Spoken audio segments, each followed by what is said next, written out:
We like to think that love is categorically a not trustworthy, possibly even bad emotion to feel.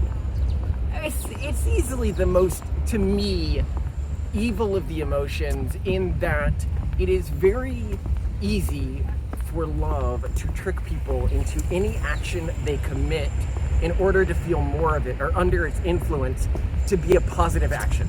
So what do you think drives love? What does love come from? Well, I think that love originally evolved specifically to encourage pair bonding with our genetic offspring. Like babies. Babies. Love was meant for your baby. Not in humans ever, but in our, early social ancestors. That would have been the first time something like us experienced love, was looking at their baby. Ah, so it was genetics' way of saying, please don't kill your offspring. Please don't eat this specific thing. Yeah, not to eat. And it's very different from arousal patterns in that it's sort of a long burn emotion that drives one to want to protect something, to want to be near something. Okay. Why should that be, to like seeing that thing happy. Why should that be a bad thing?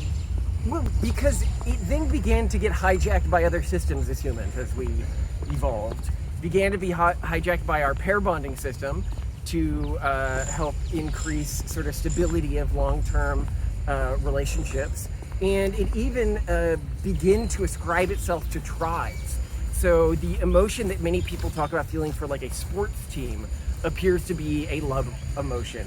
And it can even be applied to concepts. And that's a more deep idea there that we talk about in the Pragmatist Guide to Sexuality, and I won't get into here. But I think the biggest thing to remember about love is that it is not a true north compass that's always going to point you to good decisions. It's not a morally inherently good thing.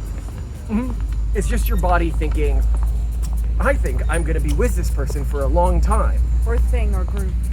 And yes, and that's why if you look at arranged marriages versus non-arranged marriages, the rates that they report loving each other are actually about the same. And a lot of people are surprised by that statistic, but it's just when you're around somebody like that and your body is like, okay, this is the person I guess I'm married to, then often the love emotion will form, but not always. So takeaway is, don't necessarily try to live your life using love as your compass, and don't expect that love is the most important thing you'll feel. Yeah? Yes, I suppose one of the most dangerous things you could do is get married to someone because you love them. Love is a nice and sort of thing.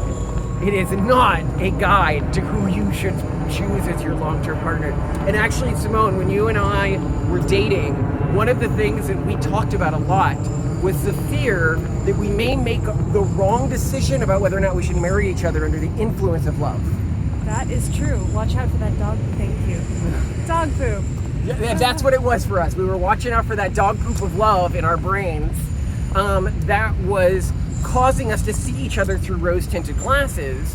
And that rose-tinted look at each other may have obscured flaws we would have otherwise been able to see had we not been in love with each other. Fun stuff.